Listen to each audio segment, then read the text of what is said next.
Operation सिंदूर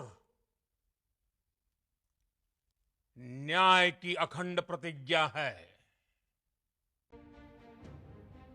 22 अप्रैल को जम्मू कश्मीर के पहलगाम में आतंकियों की कायराना हरकत के बाद 140 करोड़ देशवासियों ने नापाक मंसूबों को नेस्तनाबूद करने की ठान रखी है, जिसे प्रधानमंत्री नरेंद्र मोदी के नेतृत्व में देशवासी अंजाम देने को तैयार हैं। दिल दहला देने वाली घटना के सामने आने के बाद प्रधानमंत्री नरेंद्र मोदी ने सऊदी अरब की यात्रा को बीच में ही समाप्त कर 23 अप्रैल को दिल्ली हवाई अड्डे पर ही आपात बैठक की, जिसमें विदेश मंत्री एस जयशंकर, राष्ट्रीय सुरक्षा सलाहकार अजीत डोभाल, विदेश सचिव विक्रम मिस्री शामिल हुए थे। इसी दिन प्रधानमंत्री नरेंद्र मोदी के नेतृत्व में सुरक्षा पर केंद्रीय मंत्रिमंडल की बैठक हुई, जिसके बाद फैसला हुआ कि 1960 की सिंधु जल संधि को तत्काल प्रभाव से स्थगित कर दिया जाए। एकीकृत चेक पोस्ट अटारी को तत्काल प्रभाव से बंद किया गया। पाकिस्तानी नागरिकों को सार्क वीजा छूट योजना के तहत भारत की यात्रा करने की अनुमति न दी जाए। नई दिल्ली में पाकिस्तानी उच्चायोग में रक्षा, सैन्य, नौसेना और वायु सलाहकारों को अवांछित व्यक्ति घोषित किया गया। इस्लामाबाद स्थित भारतीय उच्चायोग से रक्षा, नौसेना और वायु सलाहकारों को वापस बुलाया गया। प्रधानमंत्री नरेंद्र मोदी ने पहलगाम घटना के 2 दिन बाद ही देशवासियों को यह आश्वासन दे दिया था कि आतंकियों के खिलाफ कठोर कार्रवाई की जाएगी। अब आतंकियों की बची खुची जमीन को भी मिट्टी में मिलाने का समय आ गया है।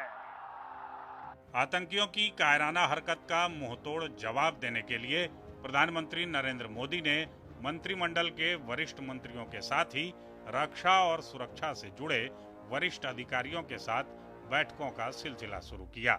उन्होंने 28 अप्रैल को रक्षा मंत्री राजनाथ सिंह से अपने आवास पर मुलाकात की और पूरे हालात की जानकारी ली। इसके अगले दिन ही प्रधानमंत्री नरेंद्र मोदी ने भारतीय वायुसेना सहित तीनों सेना के प्रमुखों के साथ उच्च स्तरीय बैठक की थी, जिसमें रक्षा मंत्री राजनाथ सिंह, राष्ट्रीय सुरक्षा सलाहकार अजीत डोभाल और chief of defence staff general Anil Chauhan भी मौजूद थे। प्रधानमंत्री नरेंद्र मोदी ने 30 अप्रैल को विदेश मंत्री एस जयशंकर, राष्ट्रीय सुरक्षा सलाहकार अजीत डोभाल और सेना प्रमुख उपेंद्र द्विवेदी के साथ बैठक की। इसके बाद 3 मई को प्रधानमंत्री नरेंद्र मोदी ने नौसेना प्रमुख एडमिरल दिनेश के त्रिपाठी से मुलाकात की। नौसेना प्रमुख ने उन्हें अरब सागर के अहम समुद्री मार्गों की समग्र स्थिति की जानकारी दी। इसके अगले दिन पीएम मोदी ने air chief marshal Amarpreet Singh के साथ तकरीबन 40 मिनट तक बातचीत की, जिसमें सुरक्षा और रक्षा तैयारियों से जुड़े मामलों पर चर्चा की गई। रक्षा सचिव राजेश कुमार सिंह ने 5 मई को प्रधानमंत्री मोदी से मुलाकात की। यह बैठक करीब आधे घंटे से ज्यादा चली। इसी दिन पीएम मोदी ने राष्ट्रीय सुरक्षा सलाहकार अजीत डोभाल से मुलाकात की। इसके बाद पीएम मोदी से मिलने के लिए गृह सचिव गोविंद मोहन पहुंचे।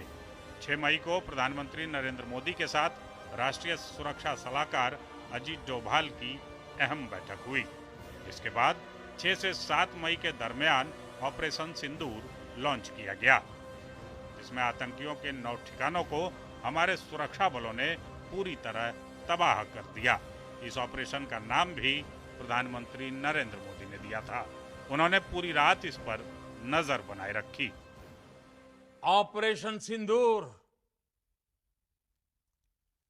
न्याय की अखंड प्रतिज्ञा है।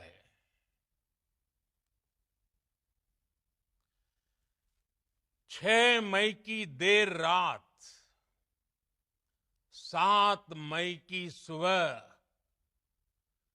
पूरी दुनिया ने इस प्रतिज्ञा को परिणाम में बदलते देखा है।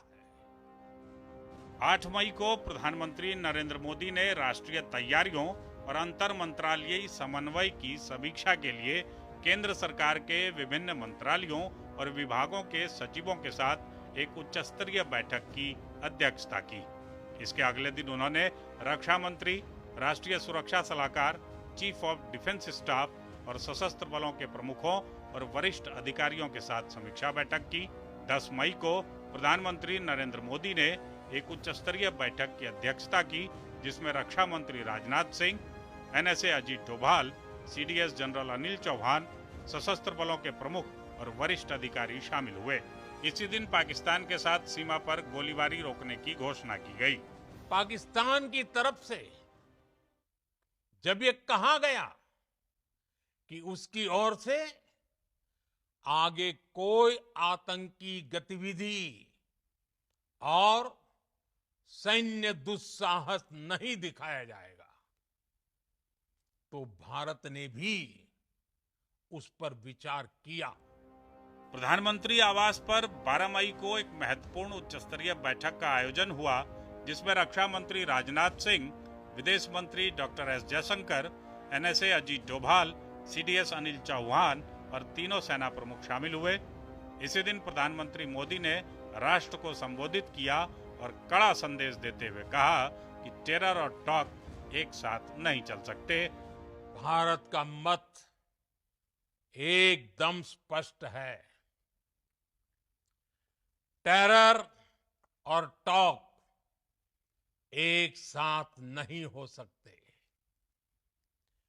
टेरर और ट्रेड एक साथ नहीं चल सकते, और पानी और खून भी एक साथ नहीं बह सकता। भारत माता की, भारत माता की, भारत माता की।